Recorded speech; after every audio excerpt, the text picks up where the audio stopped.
जिस मुल्क में आटे के लिए भी मारामारी होती है, वहाँ मौत का सामान बेचने वाले को पुलिस वीआईपी ट्रीटमेंट देती है।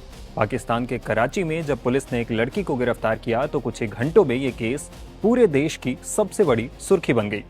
वजह सिर्फ गिरफ्तारी नहीं थी, बल्कि वो अंदाज था जिसमें आरोपी लड़की पुलिस सुरक्षा के बीच कोर्ट पहुंची। न हाथों में हथकड़ी, न चेहरे पर डर, बल्कि कैमरे के सामने आत्मविश्वास से भरी चाल।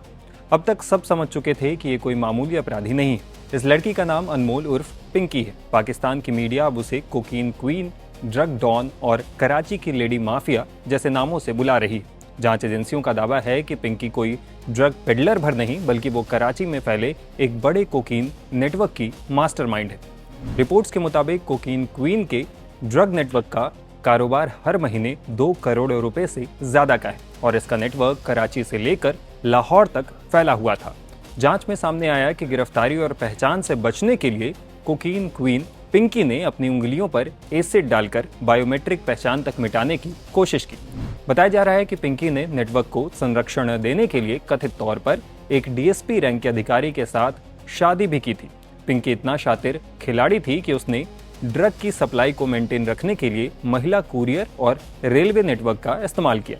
पहचान पत्र ब्लॉक होने के बाद उस पर कथित तौर पर समीर नाम से बैंक अकाउंट खोलकर लेन देन करने का भी आरोप है।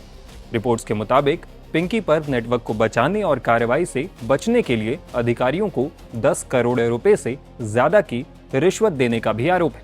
जांच में सामने आया कि पिंकी के भाई को कई बार रिश्वत लेकर गिरफ्तार करने के बाद छोड़ा गया। वहीं इस ड्रग नेटवर्क में इस्तेमाल होने वाले मोबाइल सिम फजल और सबा बीबी के नाम पर रजिस्टर्ड बताए जा रहे हैं। जांच एजेंसियों की माने तो इस ड्रग नेटवर्क का पूरा कंट्रोल पिंकी के पास था और उसका संचालन बेहद गोपनीय तरीके से किया जाता था। डिजिटल प्लेटफॉर्म के जरिए इसे कंट्रोल किया जाता और खरीदारों के साथ कोई सीधा संपर्क नहीं होता था।